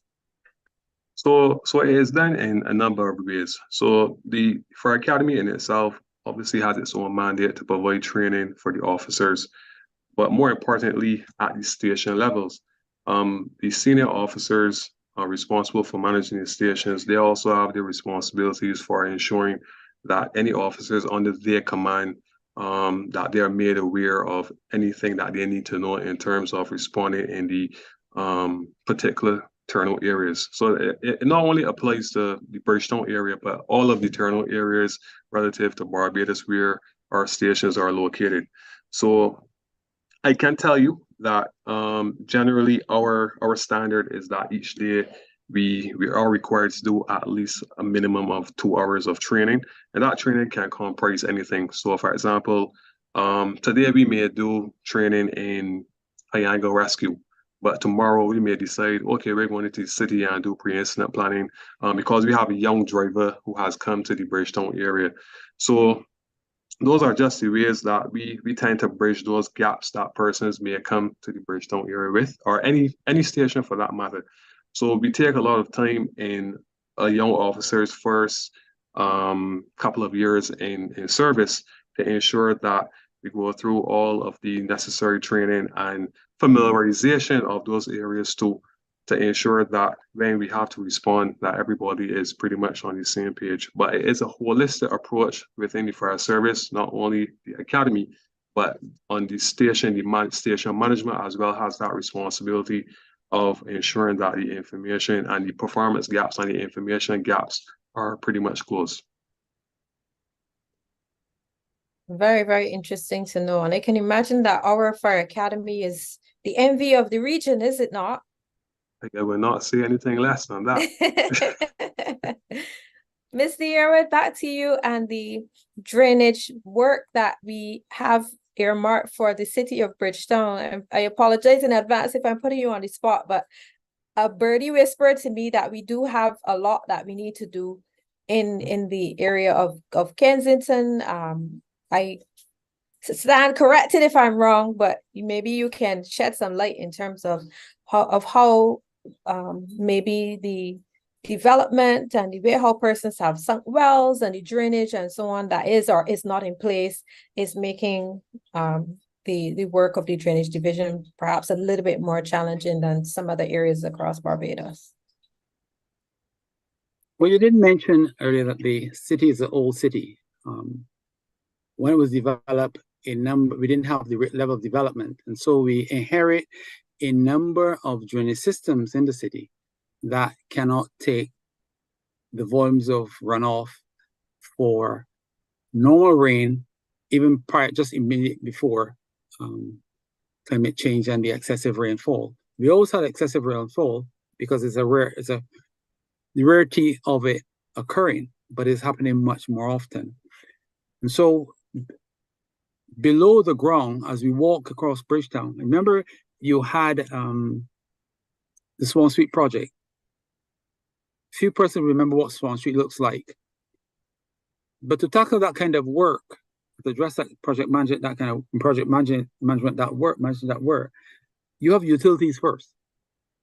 You have telephone, natural gas, sewage, water, telephone. All these utility companies want to have the services below ground because there's low risk with any kind of disaster, winds and water. And so it's not a matter of just excavating a road and placing increasing the structures there. You can have a culvert that is 2 by 2 feet. You may want to increase it 4 by 2, but you have services there. And sometimes you're constrained. And the challenges of where the existing utilities are. And oftentimes, if you go around, you'll see persons speak about utility companies taking long to do its work. Below ground is uncertainty. There are times when the utilities were placed in there and they don't know the exact position because the water is a bit, you have manholes, you might see fire hydrants and you will know where the water is. Some others are not that easy to pick up. So And then when the utility companies go in, when it's planned, as we did with Ministry of Public Works, did for Transport Works, planned for Highway 1, sorry. A lot of this work went into pre-planning. It takes significant amount of months. In fact, in COVID, it was done. But you had persons working every day on it that might otherwise been doing other things. So persons, there's a project unit that deals with these larger projects. And then it's about finance. Money is available to do a single project. It's not always, or 2 or 3 projects, or one mega project in the city. The kind of monies the economy can afford at times of even for funding. Even our Prime Minister speak about grant funding. We have to ensure that we, even when money is available, that we can have the resources, the human resources, and have access even to the materials now. We're talking about logistics problems, take care of the works. Is recognized, yes. New Orleans and Kensington New Road is listed for improvement. But at this time, natural gas is doing work in the area. And there's hope that we can move to that work immediately after. However, you may find that something else become a priority and we shift away from that to another project, another drainage project, another road project, or a transportation type infrastructure. So there's competition in government for finite financial resources, and no one likes to pay more taxes, but we are delivering on works every year. You have works, and then we have to follow processes and practices, and don't find ourselves against audit. And these are things that we, in persons in the private sector, do as a matter of course sometimes in their practice, but we have to do it as well. So yes, there are areas that we talk about hotspots being developed. I mentioned some earlier, but that the wider city require, and as we did work, only finished 2 years ago at Murphy Pass and between Lakes Fall, between Boxers Road and Fontybell Road. We've done that drain. It's significant cost, and we have to move to other areas. And I said the government's committed to getting this work done. How are those projects holding up? Because I know Murphy's Pasture was one where people used to be really belly aching. Don't let me say belly aching, because that suggests that maybe it wasn't genuine, but they were really crying out for help from the public sector to remedy there are things I'd rather there. not say here as a public officer, but persons contribute sometimes, and the Power Office is here, and I'm sure that it comes off his response list, as it does come off my response list, because this is one of the areas in which, and I want to mention the public here, the person on the line, wherever you have water in low-lying areas in a city, the drains are the habitats for rodents. The drains are habitats for rodents and other vectors. And when you have floodwaters, you have waters that have contaminants, that have vector, that have potential health impacts. And I'm happy that it's completed, but we have also to have a public, things that are tertiary, secondary to flooding, but impact that are caused by the issues in a flood event. And I speak about the presence of vermin and the like in floodwaters.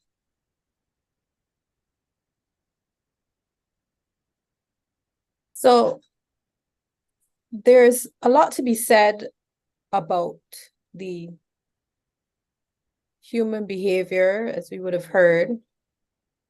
Any support or advice to citizens about engaging your department to gain assistance with clearing drains and so on before rainfall events? Or is this something that you automatically do once the Met Office issues the warnings and so on? No, we wouldn't wait until Met Office called to then go clean drains. There's a schedule, and based on our resources, we can go out and do it as a routine. The schedule of works to be done over time. What happens is that when we are aware we have a long lead time, there's some hot spots for flooding that the office may visit to ensure that persons, garbage is put away, you have debris in front of wells. And a lot of this has any disaster, whether it be flooding, fire, whatever. The first responders are those who live in the area. We don't say the person's going in the house and burn it and out it. We're not saying to wait to flood waters and going to rescue persons. We're saying that there are some activities that the expected of persons in the community that can reduce the level of vulnerability in flooding. And we're talking about when you're considering paving a yard, persons raise their property and throw the water on the road. The problem with water in the Scotland district, persons place tanks on the properties and collect water from the roof. There's also a flood mitigation measure. If we get a number of persons to collect water and reuse it, then that is reducing the water that otherwise get on the road, and that cause problems of flooding and danger to persons on the road. So there are then things that move to another level in which the DEM and the agencies in disaster coordinate and move to reduce the impact or the impact people may have in flood, even though it's a flood-prone area. Folks, we're just under the 2-hour mark, and I wanted to open the floor to any questions that persons in the Zoom chat may have. Certainly, if we were face-to-face, we would be able to have the conversation with you. But if you do have any questions, you can type them in the chat or you can raise your hand and we will come to you.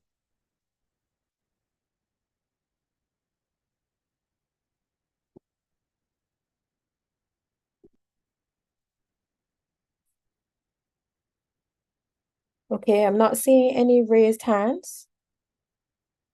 So I will assume that persons are just enjoying the conversation and engaging in their own way by making notes. We certainly want to reiterate what was said earlier about the human behaviors that we need to engage in. We need to make sure that we follow the Planning and Development Department's directives closely as it relates to our own land development projects. I know the private sector is under a lot of pressure to make sure that they do, even as we as homeowners go about doing our development, we must make sure that we are not creating situations where we are going to make things harder for ourselves as it relates to flooding. And we heard just now of an example where we can take the runoff water off of our roofs and creatively employ that to wash our cars and other non-potable uses. There's also the concern raised earlier about the impact that dumping has on flooding.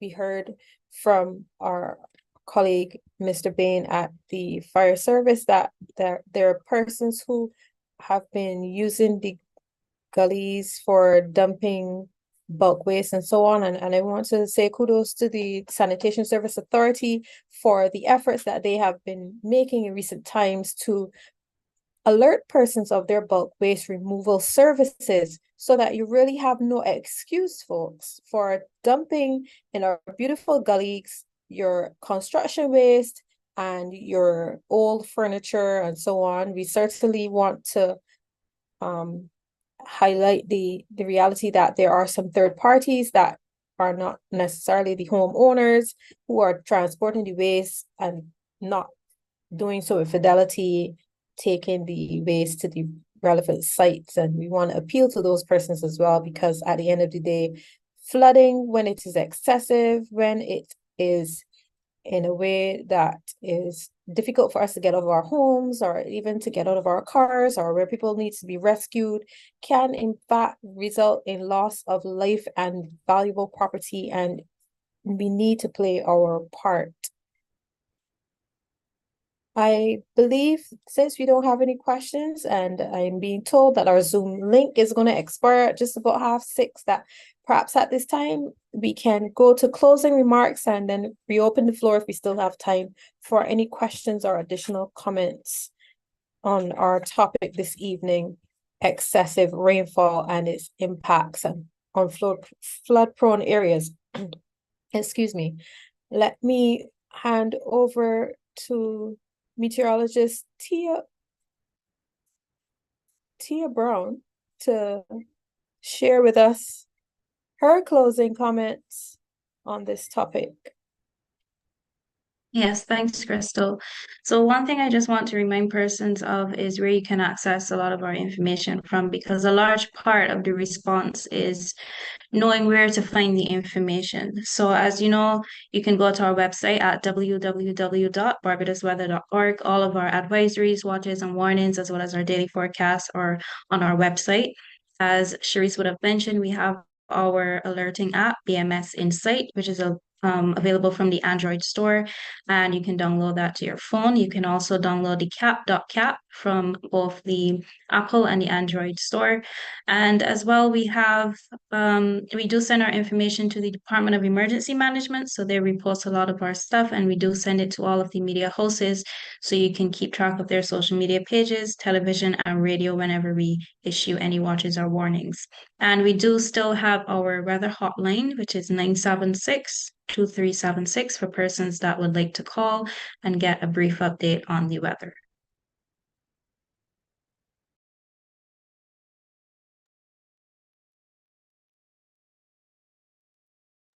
Can you repeat the weather hotline number? Sure, it's 976-2376.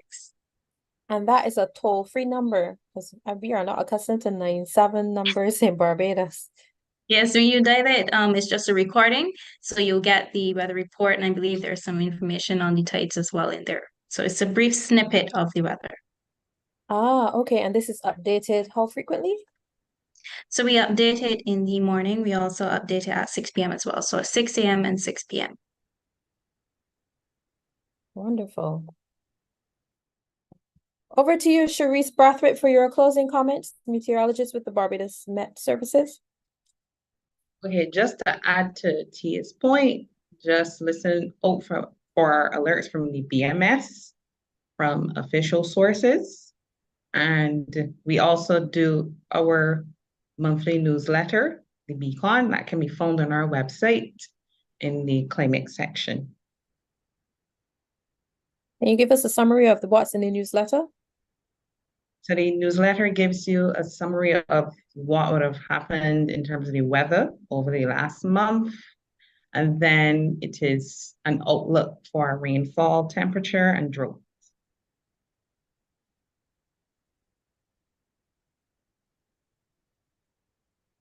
I'm just taking notes.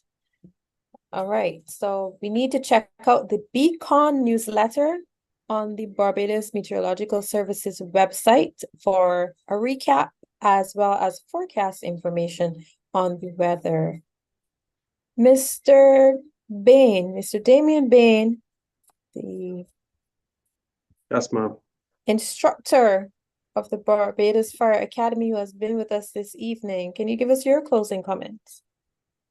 I just want to encourage the public to, have a good situational awareness of the area around you, your home, the district you live in, where you work. Have an idea of how the highways and the byways that you are likely to use would be impacted in the event of a flood event. And try not to engage with the water at any point in time. I encourage you to just wait it out. Wait until the event is over and the water has subsided, and stay safe. Thank you. Thank you so very much. And our fourth and final panelist from the MTW Drainage Division, we had Mr. Charles Yearwood, Senior Technical Officer. Can we have your closing comments, please? Yes. Increased storm runoff is always associated with rainfall. Rainfall is a trigger for storm runoff, except maybe very insignificant times we talk about a burst dam or a water main.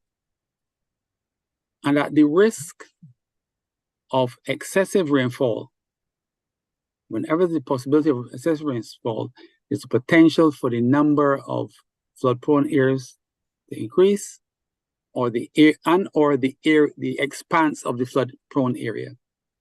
So once there's excessive rainfall, then we can potentially have some sites that flood, we know of, plus other sites that come up on the radar because of some man's activity or low maintenance. Rainfall, like heat, persons have been having to adapt with heat, this temperature. The same way for rainfall.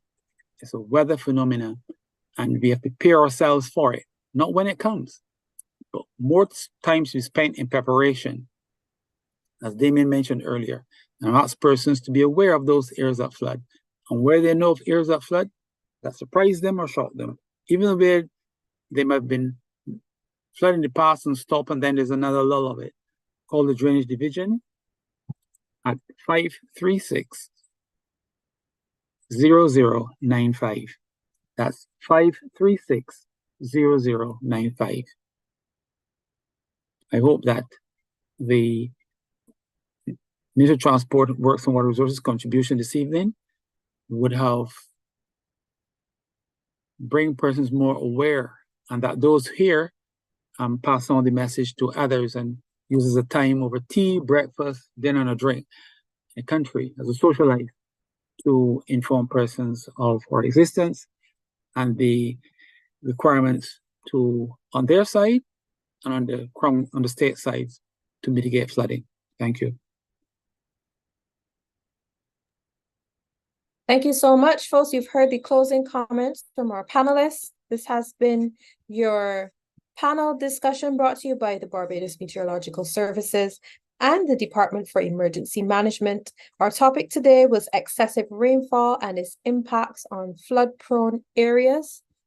If there are no questions, I will wrap up this evening's discussion by just reminding you that all of these agencies that have been featured in our series so far, and you can go on the Barbados Meteorological Services social media or the DEM social media or public affairs for that matter, and GIS, I should add, to see when we have upcoming panel discussions. But all of the agencies that have been participating in this series where we've been talking to you about the weather, we are committed to ensuring that we build that relationship with you, the public, so that we have that conversation with you on how we can mitigate, how we can recover, and how we can even go as far as preventing, where possible, some of the challenges that these extreme weather events can present for us.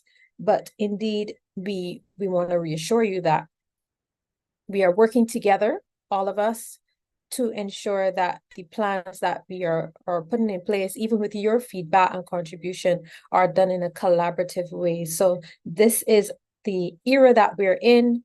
It's the one highly defined by climate change, by unusual weather events, but your players in the field, many of us in the public service, we even work collaboratively with the private sector to ensure that we can do right by you to enable us to recover as quickly as we can. But I want to encourage you, the audience, to focus on what you can do in a preventative manner, which would include making sure, as it relates to this flooding notion, that you prioritize your personal safety, as you would have heard, that we are more responsible in the way how we dispose of our waste, and that we are able to maintain adequate news sources from which to make decisions. So you've heard that the Barbados Meteorological Service and the DEM work closely together to share the information,